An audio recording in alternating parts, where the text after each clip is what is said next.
Center for Spiritual Living, Leesburg. The theme for the year of 2023 is Living Out Loud. And as we enter a new month, the month of September, we have a new theme, and it is Love Out Loud.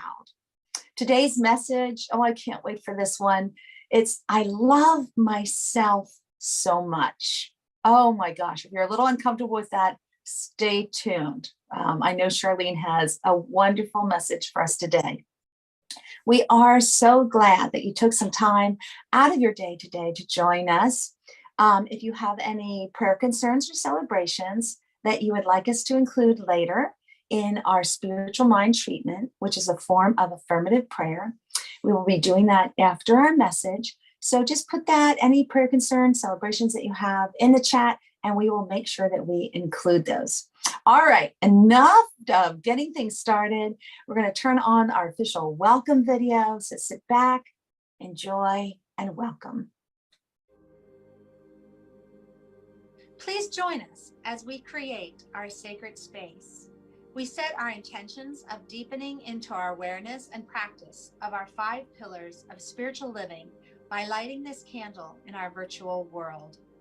Our first pillar is sacred study, represented by the divine quality of truth. We use this pillar to recognize the importance of an open mind and the power of our minds. The second pillar is affirmative prayer, represented by the divine quality power. This pillar honors the power of prayer in our daily lives. Our third pillar is meditation and the divine quality of peace. This pillar reminds us of the importance of meditation and the peace we feel when we quiet our minds. The fourth pillar is circulation and the divine quality of life. We know that the great law of circulation works in our lives. As we give, so shall we receive. And the fifth pillar is sacred service and the divine quality of love. This pillar affirms our call to be of service to our world as we see through the eyes of love. Let us close our eyes as we bless this sacred space and our time together. As we weave each of these pillars of spiritual living into our service today, may they deepen our own spiritual practices of study, prayer, meditation, circulation, and service, expanding our minds and our hearts to the 5 divine qualities of truth, power, peace, life, and love. We also bless everyone who made our service possible today and everyone in attendance. May the energy of love that is generated here bless everyone abundantly, and so it is. And so it is. All right, it's time for our meditation. And I'm going to begin by inviting you just to sit back, relax, try to just take any tension that might be in your body and just let it go. Shrug your shoulders if you need to, wiggle your fingers. Just try to get into a relaxed state and breathe in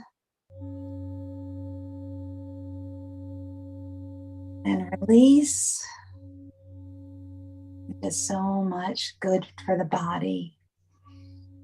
Breathe in and hold, and slowly exhale. And continue to do that one more time. Something said about slowing down our breath. We live such busy, busy lives, constantly on the move. But when we take a moment just to sit still, go into that meditative state, oh, it feels so good, not only physically, but mentally, emotionally, and spiritually. So the title of our talk today is Love. I love myself so much. So I want to tell you the source for the meditation. It's an article that I found, 100 Reasons to Love Yourself. And I'd like to read the whole thing to you, but we don't have time for that. But I wanted you to know, if you like what you hear in our meditation today, you can look for that article, 100 Reasons to Love Yourself. And as I do the meditation, you're going to hear me make a statement, and it's going to begin with the word you. After I say that statement, I'd like you in this wonderful, relaxed, meditative state to change that first word to I. So, for example, you are amazing. To yourself, I want you to say, I am amazing. You're ready to begin? Let's go. Oh, there are so many reasons to love yourself. And here are just a few. You are unique.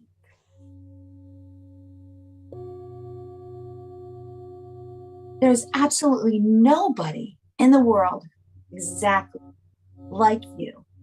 And that is something to be celebrated by yourself and by all those who know you. You have your own individual style. Whether it's fashion, art, music, or anything else, you have your own unique taste that makes you stand out from everybody else. You are passionate about something. Everybody has something that they're passionate about, something that just sparks that fire within. It might be a hobby, it might be a cause, it might be an interest, a hobby, a talent. And it's the passion that you have within you that makes you so special. You have strengths and talents. We all have things that we're good at. And it might be something as simple as being able to make people laugh. Or maybe you're a good listener. Whatever talents you have, they make you who you are. You are constantly learning and growing. You're always expanding your knowledge and learning new things. And this makes you an interesting person to talk to, and it helps you grow as a person. You're getting better and better each and every day. You have a great imagination. You let your mind wander and come up with creative ideas that no one else has thought of. This is what makes you creative, perhaps an artist, a writer, a musician. You are resilient. No matter what life throws at you, you always find a way to bounce back. You're strong. You might get knocked down, but you never give up. You are kind. You care about others, and you are always willing to help out. This is what makes you a great friend, a family member, or coworker. And there's so many more on the list, but today I'll end with this one. You are loving. You have the ability to love deeply and passionately. And this, and what makes you such a great partner, a parent, a person. Oh, you are just so amazing. And there are so many reasons why you need to love yourself. And I want to add one more thing. We have all these things inside us. We don't pull them out every day. Are we always loving, patient, kind, aware of our imagination, using our imagination? No, but don't we always have a choice? It's in us. Divine Spirit gave us that. There's no one who gets more patience. There's no one who gets more tolerance, more love, more courage. You have it all inside you. And you just choose whenever you need to pull it out. But please remember, it's always there. You are all these things. All right. I could go on and on. I told you where to find the article if you want to read some more. We have Leah standing in the wings, and I know she's ready to play some fantastic music. So hit it, Leah. Ha, thanks so much, Tamara. This is a song we all know, and I want to sing it today in appreciation, just as Tamara was saying, for all of our beautiful traits and characteristics, and those that we may or may not always remember to access, but that always do belong to us. So sing with me. I've got peace like a river. I've got peace like a river. I've got peace like a river in my soul. I've got peace like a river. I've got peace like a river. I've got peace like a river in my soul. I've got joy like a fountain. I've got joy like a fountain. I've got joy like a fountain in my soul. I've got joy like a fountain. I've got joy like a fountain. I've got joy like a fountain in my soul. I've got love like an ocean. I've got love like an ocean. I've got love like an ocean in my soul. I've got love like an ocean. I've got love like an ocean. I've got love like an ocean in my soul. Peace like a river. I've got peace like a river. I've got peace like a river. I've got peace like a river in my soul. I've got peace like a river. I've got peace like a river. Yes, I've got peace like a river in my soul.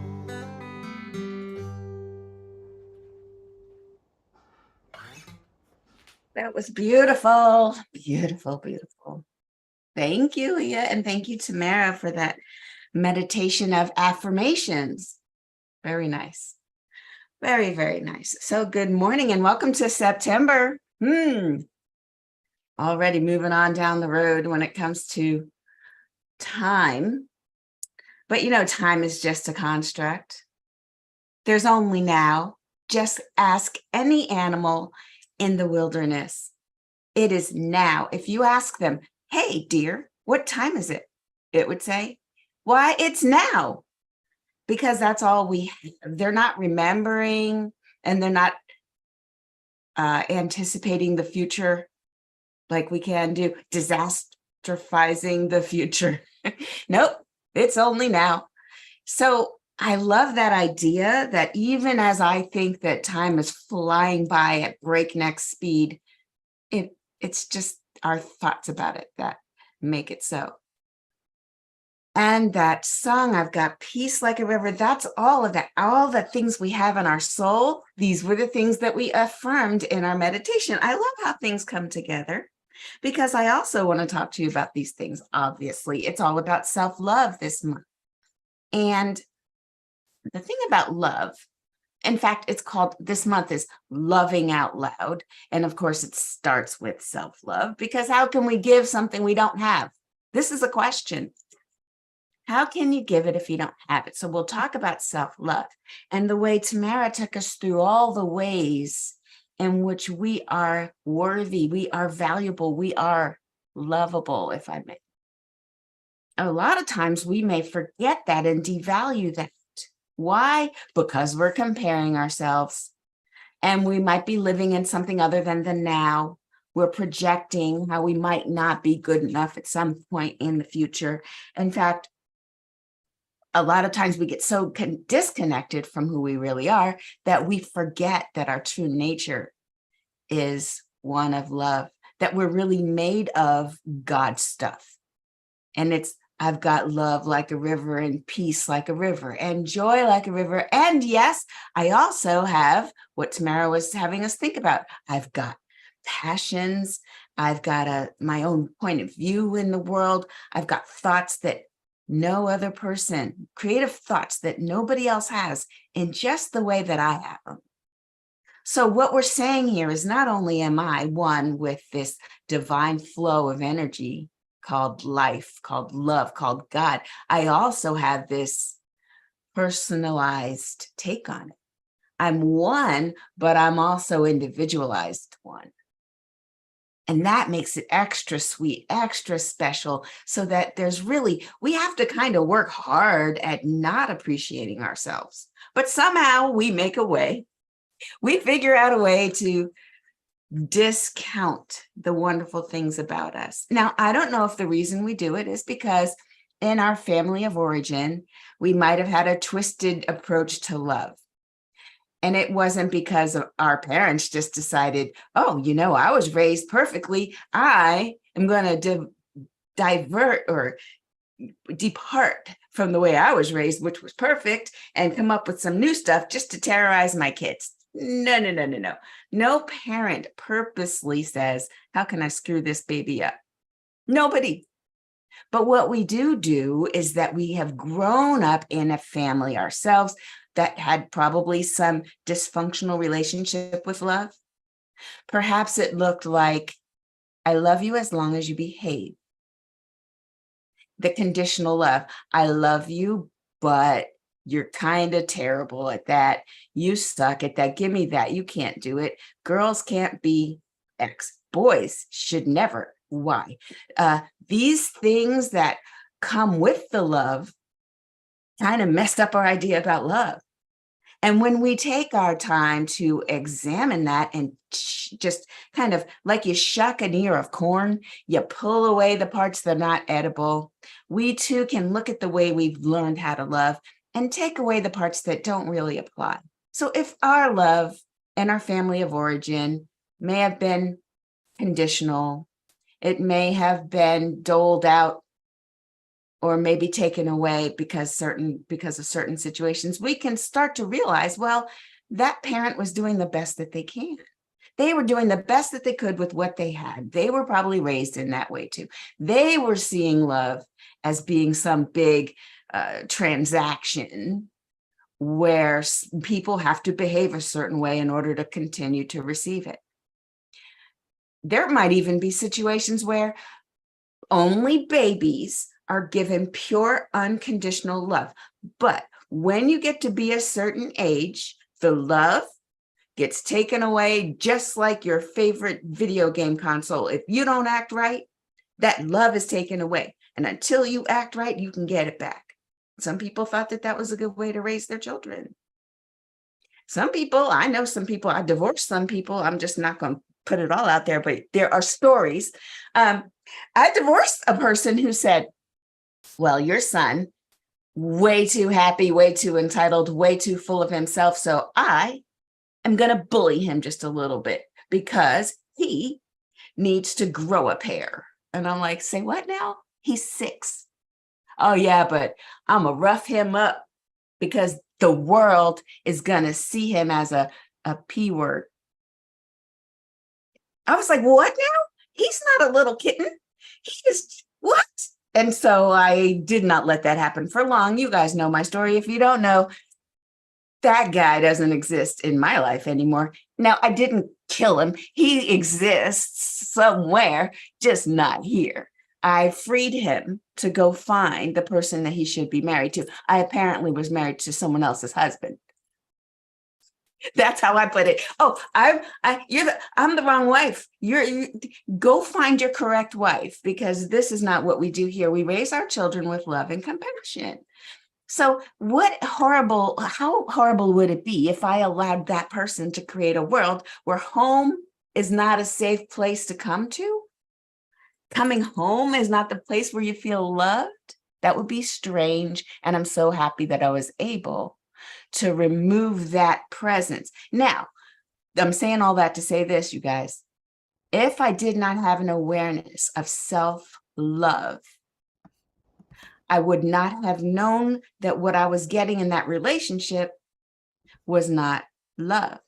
You see, I could have been confused. I could have been in this situation where, well, I have a husband and now I'm valid with my friends who are all married and we're getting invited to parties, so that's okay, right?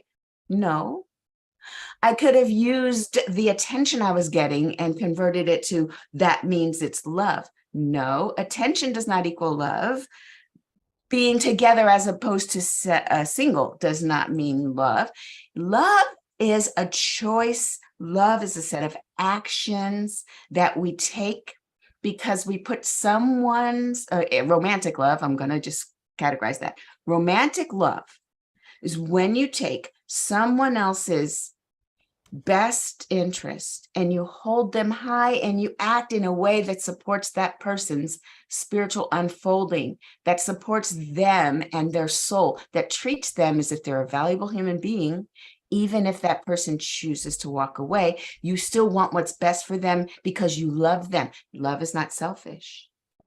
Love does not say, I don't care if you're not happy, stay here anyway. And so what I realized about my life was that the best way to teach someone, a child, how to love themselves is to model that behavior by loving myself. And although it was difficult, I did what I had to do. Now, how did I learn that? Where did I get that? Luckily, the whole time I was a new practitioner at a church. That I can love you so much. And let me go ahead and do that. Yes. So I have this amazing ability to love myself and to put myself in this self-care mode. Now, I'm going to talk to you about the difference between self-care and self-love, because some people, this may have been me in my younger years, some people will, well, I'm doing self-care, so I love myself, right? They'll go to spa day. Yay, they have their nails done. Wonderful. They'll do a little self-care. They'll walk in nature. But then if they come home to a world that doesn't reflect that, I want to say that there's a cognitive dissonance. When you're doing self-care, but then your environment does not reflect love, then there's still a little more work to do. So a lot of people conflate self-care and self-love. I'm going to go out, get my nails done, and come home to this horrible environment. At least I have my nails done while I'm being told that I suck. No, that's not great. Yeah, you got your nails done. And let's talk a little bit about self-love. So what does self-love look like if it's not identical to self-care? Self-love is accepting my flaws. Accepting my flaws, sitting down and saying, Charlene, you're a little distractible. You are, you little procrastinator. That's true. And that desk is messy and you should clean it up. Knowing that I am these things, imperfect, perfectly imperfect, as I hearken back to a previous talk, and loving myself anyway. And let me tell you how this helped. When I love myself, even though I have these flaws, it's kind of hard for someone else who's close to me to look at my flaws and use them to insult me. You see, they can't. Now, this is, I'm still back, and I don't know why. I have no idea. Hadn't planned to talk about this at all, but here we are. I remember times when this person would say to me things that were kind of insulting, and I just laugh and go, yep, it's true. I'm distracted. Yep, squirrel, I'm gone. That's me. Ha ha ha, gotta love me. And I could see how it took the wind out of whatever they were trying to do. You see, if I accept myself the way I am, my flaws and all, then I too can joke about it, because I know that's not all that I am. I know I'm still perfectly beautiful and loved by the divine. That self-love has to come first. I guess what I'm saying is that it's kind of tough to expect a romantic love if I haven't done the self-love thing first. I feel like my whole picker is going to pick different if I'm starting with self-love. I'm not even going to be attracted to someone who notices my flaws in a way and then uses them against me. That's not even going to feel good, because that doesn't resonate with anything I say to myself. It doesn't resonate.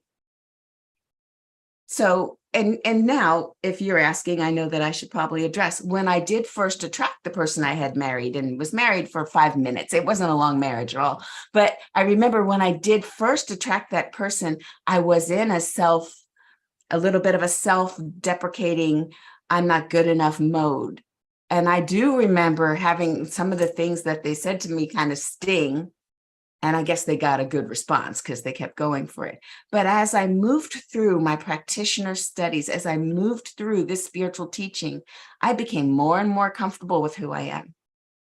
And then I was like, gotta love me. I mean, I'm still going to work on the things I want to work on, but it won't be out of a sense of I'm not good enough. I'm not strong enough. No one else is going to love me. And so I've got to stick with this person because at least they're putting up with how terrible I am. Those thoughts were not even there anymore. And so the other thing, the kindness that I have for myself, when I talk to myself and I'm a little kinder to myself, that's a huge growth too. And when I have friends who say things about themselves, like, I'm an idiot. I'm like, hey, don't talk about my friend that way. No, we have to watch everything we say to ourselves, even if part of us doesn't believe it. I mean, even I'll click something and say, oh, I'm dumb. And I'll be like, ha ha ha, just kidding. I want to cancel that because I don't want to get into some self-deprecating, I'm not good enough. It's a slippery slope, you guys. I don't want to start going down that way. And I don't want any of us to start to embrace these feelings of not good enough, lack, and limitation as the truth of who we are. Because that just isn't the case. And then we have to, the next step of if you're keeping track at home, we accept our flaws and we are kind to ourselves with our words. Now, the next thing is putting our needs first, our needs, putting them first means, first of all, knowing what our needs are, knowing what we need. And some of you may pull out a big scroll. I know exactly what I need. There's a checklist of what I need. And that could be great. But instead of really demanding that other people have certain traits, that's the checklist a lot of us have when we're younger and we're dating. It's more like putting my needs, like if I need downtime, putting that first, so that I get my hour by myself and I am the person I want to be when I interact with my family so that I don't bite their heads off unnecessarily. As if there's a necessary time to bite someone's head off. That's the joke. But the idea is, if I can have my me time, I'm a much kinder mom. I'm a much kinder dog mom and Blake mom. I'm just kinder to the people I work with if I've taken time for myself. So putting my needs first is similar to what the stewardess tells us, or the flight attendant says when the oxygen masks come down. Please go ahead and secure the mask. Make sure the oxygen is flowing. And then pay attention to the children and make sure their masks are on. If we don't ensure our own oxygen is flowing, we could suffocate trying to help other people. Just falling down, trying to do one final thing before we can finally take a breath. So I'm hoping we can turn that around if we're not already doing that. Turn around our need to please others and having it come from a place of, I have so much I want to give. I have so much love in me that I love to give it. Coming from a sense of overflow means that we're not doing things for people hoping that they'll return the love that we need. Hear the different vibration. If I can give from a place of overflow, I am giving joyously without expectation of return. I am giving from a place of my abundance. I am so blessed and loved. Here's some for you. That is it's a higher vibration than giving, even though I don't have, even though I cannot breathe, giving my last breath to someone else, hoping they will get the point, get the hint, possibly share it with me after I've given. That is a more of a transactional relationship where I give to you and I'm tapping my foot, crossing my arms, an expectation. Think about that, the difference. There's a different energy there. One is expectant, one is codependent, and one is just, and the other one's just, here you go. I've got a lot, here you go. So accepting our flaws, don't let anybody surprise you with some truth about yourself that's embarrassing. Be familiar with all of them. Be kind to yourself. Watch what you say with your words. Your words are the most powerful thing in the world. And that's why going back to Tamara's meditation was just so great. And then putting our needs first. And the final thing is sometimes there will be people who cross your boundaries. You will lay down a boundary. I don't know what it is, but it has to be something you've come up with.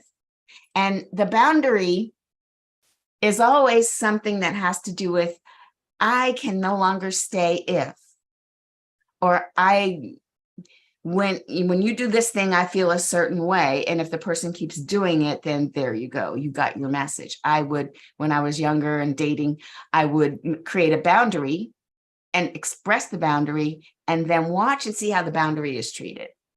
And my friends would ask me in it, listen, I didn't make this stuff up. I'd just been to therapy before. That's all. I would put a line in the sand. One of them was, no, you can't go into my house when I'm not at my house. Just example, right? And then just watch. If the person just really tries to push me to make me do, or tries to get me to do that anyway, because it's a telling factor.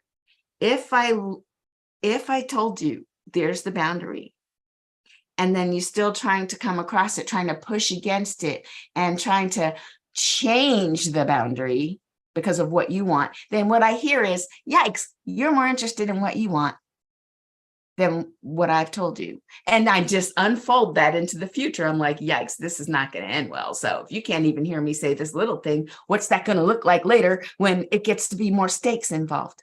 And these are the little things I've learned in my life to just help me understand where to put my energy. Where am I putting my energy? And I've been talking relationships, but this works for business. There are businesses that will interview you and tell you, well, we treat everyone like family. And I'm like, okay, wait, I have questions about your family. Listen, if it's a dysfunctional family, then treating me like family could be terrible. I need to know how you treat your family. And so I ask questions of the interviewer just as easily as they're asking questions of me. Because as I'm going through this life, I'm finding more about myself.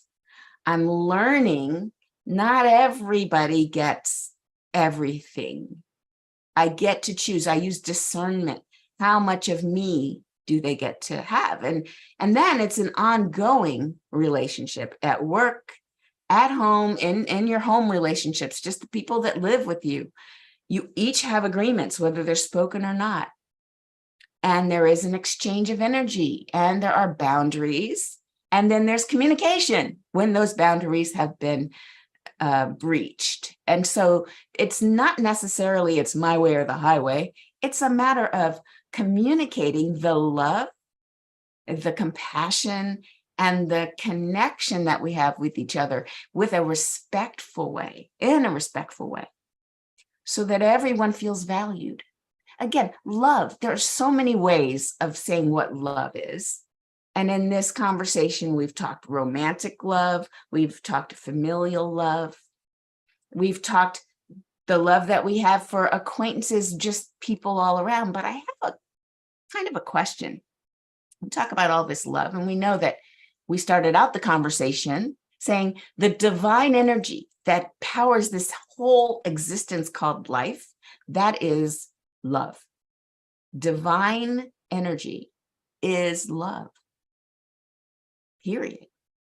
Everything else is a movement away from the love. And the furthest away from love is fear. So you've got love on one end, fear on the other end. And then in between, there's all these emotions, and anybody can land in any one of these. But here's the thing. How do you take this love that We are told to have self-love, to ensure that we realize that we love ourselves first, and then we bring love out into the world. How does that look when the world seems to be going downhill fast? You turn on the news and all you hear is the opposite of love. There's all kinds of manner of illness, war, disease, all the things. And you ask yourself, well, where's the love in this? Where is, it's not evident in these external circumstances. What do we do about that? How can we be love in the midst of all the not love that we can see? Well, one of the things we can do is we can get in touch with our intuition, because there's something that we are here to do. We get in touch with our intuition. And now Ernest Holmes says that intuition is spirit knowing itself. He says that in the Science of Mind textbook. Also in the Science of Mind textbook, he says love is the center of man's being, humans' being, and the calm, continuous pulsations of life are governed by love. But what about looking at all the things in the world? What if it doesn't look like love? Well, where do we come in? If I look at a situation, let's say it's the fires in Maui, which were horrible. And I look at that situation and I am my person sitting here in Virginia. Where is the love that it doesn't look like love, it looks like a fire. How can love be right in the center of that situation? Well, what we have to understand is there's always love present, and it's not always evident. So what you look at when you're looking at the news, at least for me, when I was looking at the news, what I saw was, yes, I saw devastation. I also saw people who were doing all they could to help. I saw people coming from all over helping. I saw this energy of the day-to-day life that these people had gone through, maybe getting coffee, reading a newspaper, and everything was normal until panic sets in. This is a fire. We must get away now. The way that families mobilized, the way that they got together, dropped any seeming conflict. I'm sure that fighting over whose lawn is over my lawn, that went out the window, didn't it? You get a community that has a traumatic event happening right now, everything else stops, much like that animal in the forest. What time is it? It's time to flee is what time it is. And everybody got together to get away. And I'm sure it was panicky. However, there's something else going on underneath it all. There's a unifying force. And I don't know if you noticed it, but people came from all over. They donated. The mobilizations happened in that moment. And there were prayer teams praying. They still haven't found all of the bodies, but now the attention is on what are we going to do about this? So underneath every situation, whether it's unfolding or it just unfolded, there's something else going on. This pulse, this human connection, it's a pulse of higher power that's coming through and making its way. And if you're in the middle of it, you can feel it. One time I was in Northern California, 1989, big old earthquake. And I was working at PG&E. I was on 33rd floor and on Market Street, and that building started going like this. And I thought, this is not good. This is not right. And then all the little dust started falling down between the ceiling, and I'm like, it's going to crumble. So I grabbed my coworker who was from Australia and screaming his head off. And I said, get under the desk. So we got under the desk. As soon as it stopped, we headed to the exit and we had to come down 33 flights of stairs. Everybody was panicking. There was glass on the streets. I made my way back to my neighborhood in San Francisco. And the energy was, it was that post-traumatic, like immediate post-catastrophe. Oh my God, we're alive. And then everybody was helping each other out. You had people in the street with flashlights because it had gotten dark. And there was somebody, I'm standing there on the street and someone's passing a Jägermeister. We're all just taking a swig. We're all happy to be alive, hugging people we don't even know. And I thought, this is great. In about 3 days, we're all going to hate each other again. But look what happens in the midst of disaster. People find superhuman strength. They pull cars off of kids. People get together. They do things without thinking, because that's who we really are. You peel away everything else and get people into, oh my God, are we alive still? And that's where that love comes through. So I have every part of me knows that in the midst of that Maui fire, there's this humanity coming together and supporting each other to the degree that we couldn't have guessed before. And just know that that's in us right now. We don't need a disaster to spark that flame. It's here, right now. And it all starts with us.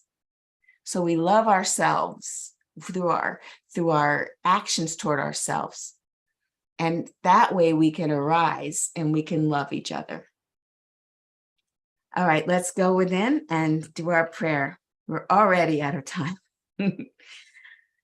So I see lots of prayer requests, which is good. We'll add those to today's scientific spiritual mind treatment. So we go within just knowing there's only one life, there's only one power, and that is the life, the power of the infinite.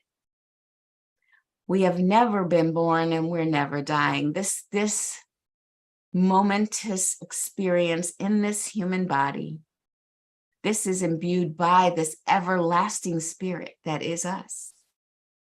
And we have this moment to be together right here, right now, where there is only one here, only one of us present, and that is the divine. This energy is perfect, all-knowing, all-seeing, all-powerful energy. Everything we could ever want is available right in this moment. We do not have to wait for it. We do not have to beg for it. It is right here, right now, awakening in each and every one of us. This energy is us.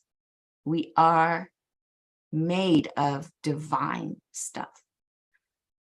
And so every aspect of our being that is not like its highest capability, every aspect that is not fully abundant, fully wealthy, fully whole, fully peaceful, joyful, and empowered, anything unlike that falls away because it is not the truth about ourselves. And I speak my word for Aiden in Germany, that he right here, right now, is recovering at home from whatever it is that made its appearance, that even now, whatever it was that was working through him is dissolving in this moment into the nothingness from whence it came, and leaves behind only wholeness and health. I speak my word for his family and for Anne, that all is well, all is unfolding perfectly for Aiden. I speak my word for Renee, that knowing that connecting with family members such as her sister, it's unfolding perfectly. The timing is making itself known, and Renee has clarity on exactly what next steps. I know in my feelings, I feel for Renee that the intuition is blossoming inside of her. She knows exactly the right time and the right energy and the right way to reach out. I speak my word for her friend whose family has found just upsetting situation. I just know that all is well and unfolding perfectly in that situation as well. I speak my word for Dan, for support in all of the tough times that are presenting themselves. For I know that Dan has what it takes. Dan is full of the strength and the energy and the intuition and the guidance to help him make the right decision. In fact, the intuition is unfolding in Dan. The light is coming on as to what steps to take next, for Dan is not alone. This entire spiritual community holds each other up toward the light, knowing that the light always heals, and the darkness does not argue with the light. It simply flees. It flees in the presence of light. There is no power there. And so as we all turn our face toward the light of the divine, we are all held in the high esteem, and all is well.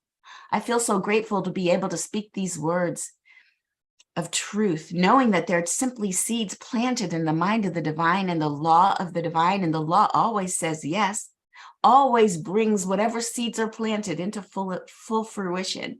And so I simply say, thank you, life. Thank you, Mother, Father, God. Thank you. And I let it be, and I let it rest. And so it is. Amen. Ashe. And now it's time for Leah to bless us again. Let me unmute. There you go. Go ahead. I am not sure who wrote this song. If someone among us does know, please put the name in the chat. But this is a chant I learned from Shar very recently. Please sing along when it becomes familiar.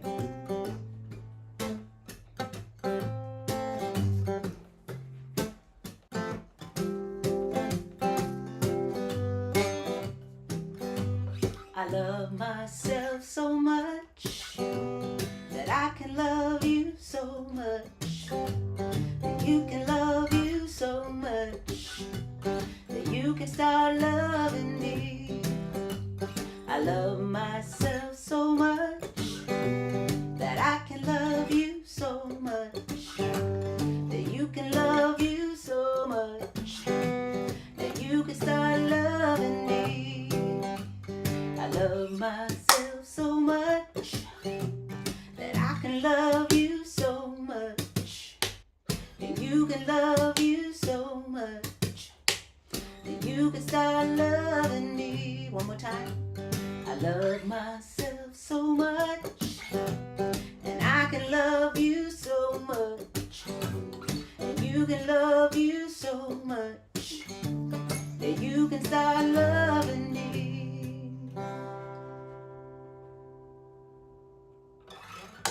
Wow. Oh, Leah, that song was absolutely amazing. That was beautiful. And Charlene, oh my gosh, your message hit on so many levels. Thank you so much. Wow, what a day. Now is the time in our service that we bless the donations that are shared with us today. Just like Leah's song talked about, we believe in the law of circulation. And we are a tithing community. The donations that are shared with our center bless everyone, those who give and those who receive, because we know that what we give, it always comes back. Your donations help our center, our home organization, as well as organizations and people who support our vision to create a world that works for everyone. And we're always looking for suggestions. So if you have a great organization, please let us know.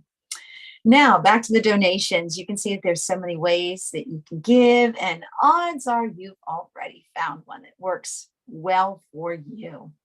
So now, please take that donation, no matter how you are giving, and just place it over your heart and join me in the blessing of our gifts. The presence of Spirit within me blesses everyone I meet, tends to heal everything I touch, brings gladness into the life of everyone I contact. Therefore, I am a blessing to myself, to humankind, and to the day in which I live. And so it is. And as I read those words, doesn't that just kind of talk about what our message was today? I love myself so much. All right. Announcements. Weekly offering. So Dream Study. You asked for it. It's back. And we're making a little change to it so that everyone can participate who wants to participate. Those on the West Coast, those who are working during the day. We're going to try something new. We're going to have it on Saturday mornings at 10 o'clock Eastern Standard Time. And that will start next Saturday. So if you can, please join us for Dream Study. Charlene and our friends explore dreams. We talk about them and you get some insight. All right. Another thing that you want to mark on your calendar is Sunday, September 17th. The service title is Love Thy Neighbor. So we want you to invite a friend to join our service on that Sunday, September 17th. And we're going to put together just something special. We're going to do what we normally do, but we're also going to make it very welcoming. It's something for everyone, people who know Center for Spiritual Living and people who have never heard of this before and want to try this out. So bring a friend to our service on September 17th. And I have a feeling, I'm going to throw in a lunch bunch. I think lunch bunch for those locals, that's going to be next Sunday. That's right. Yeah. Good. See, I knew Charlie would chime in. Sorry. Yeah. We got teamwork here. So next Sunday is going to be our lunch bunch. If you're in the Leesburg area or can get there, we want to make sure that you put that on your calendar too. And we'll meet at Wegmans in Leesburg after our service. All right. I love looking at the image on the screen because boy, does that just kind of solidify. It hammers the message across that we shared today. If you can't do it, work on it, take baby steps, just learn how to love yourself, and join me in our closing affirmation. That's a great way to begin. So put your hands over your heart, maybe even give yourself a hug, and announce proudly, loudly, I am love. I am love. Yeah. All right. If you can unmute, join me with and look at somebody who's close to you or send it out to somebody who just needs this message. We had so many prayer concerns. We know that we can send, we're all connected. We can send these messages across distance, or maybe you have a furry little companion beside you that needs to hear this message. Whoever you want to send it out to, let's do this. You are love. You are love. I You can are feel love. it traveling. It's better than email. It's love mail. All right. And now we're going to end with our love sprinkles. Put your hands up in the air. Just give yourself a little shower. It's all love. All love. Well, thank you so much. Thank you. Like I said at the very beginning of our service, thank you for taking time out of your day to join us. I don't know about you, but my little internal battery, my spiritual battery always goes and gets all filled up when I come and hear the music and hear the message. So thank you so much for joining us. If you can, please stay. We're going to hang out. We're going to share pearls, those little nuggets from our message or from the music or meditation that really resonated with you, or anything else that you have on your mind. We hang out, we talk, we share, we do fellowship. And if you have to leave us, please know that we're going to send you off with our love and with our blessings. Remember, guys, it all starts with self-love. Love yourself and have a wonderful day. See ya. All right. We're free.